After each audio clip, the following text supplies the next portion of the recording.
A couple of years ago, when Wizards announced they were bringing other IPs to Magic and released the Walking Dead Secret Lair drops, there was a huge freakout, maybe one of the biggest freakouts I've seen in the Magic community.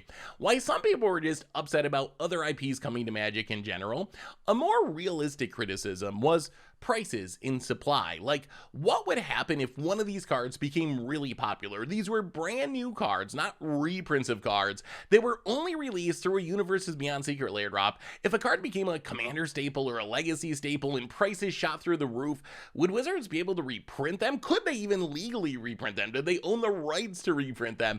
So that was a very big problem with this announcement of Universes Beyond, and to Wizards' credit, they answered this criticism pretty well. They announced that with Universes Beyond Secret Lair drops, they would reprint Magic versions of the cards about 6 months later in set boosters, which pretty much solved the entire problem with the Universes Beyond Secret Lair drops. However, this promise only applies to Universes Beyond Secret Lair drops, not to Universes Beyond products in general. So we just gotta look at the Warhammer 40k Commander decks, and if you need to pick them up, you should do that from our awesome sponsor Card Kingdom over at cardkingdom.com/MTGGoldfish, and the decks look amazing. I would say these are maybe the best Commander precons Wizards has ever made, or at least some of them, and there's some really powerful cards that I think are gonna be very heavily played in Commander, but there's a big problem with this. Wizards isn't planning on reprinting these cards. In fact, someone asked Mark Rosewater directly, and he said, we don't have any plans for this. We reserve the right to do it if we have to,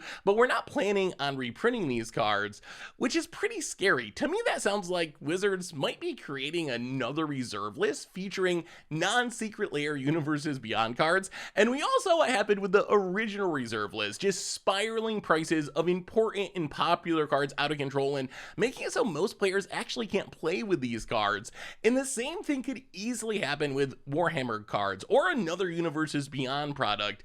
If they end up being Commander staples or, God forbid, Legacy or Vintage staples, prices could snowball out of control because supply is limited and Wizards doesn't have the desire or ability to reprint these cards. And much like cards on the real reserve list, these cards could end up super expensive and inaccessible to most players. And before you say, well, it's a Commander precon, it'll be fine, they have a high enough supply, we've already seen prices spiral out of control with Commander precon cards.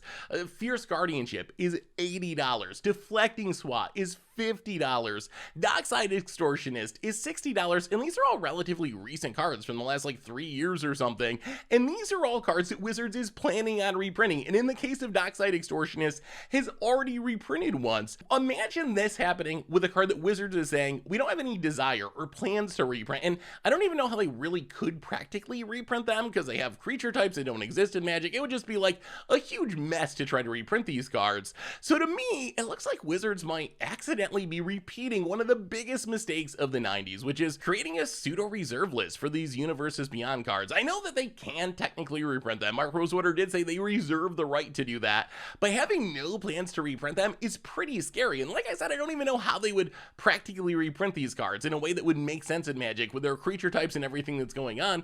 And this puts us at risk of ending up in a spot if these cards become popular where they're way too expensive and way too lacking in accessibility for most people to play with. I say if Wizards insists on bringing other IPs to Magic, they should be planning on aggressively reprinting these cards rather than not planning on reprinting them at all. The last thing we need in Magic is another reserve list. Looking for some fun gameplay action? Well, make sure to check out our 0 rare burn deck for Standard. It's pretty sweet.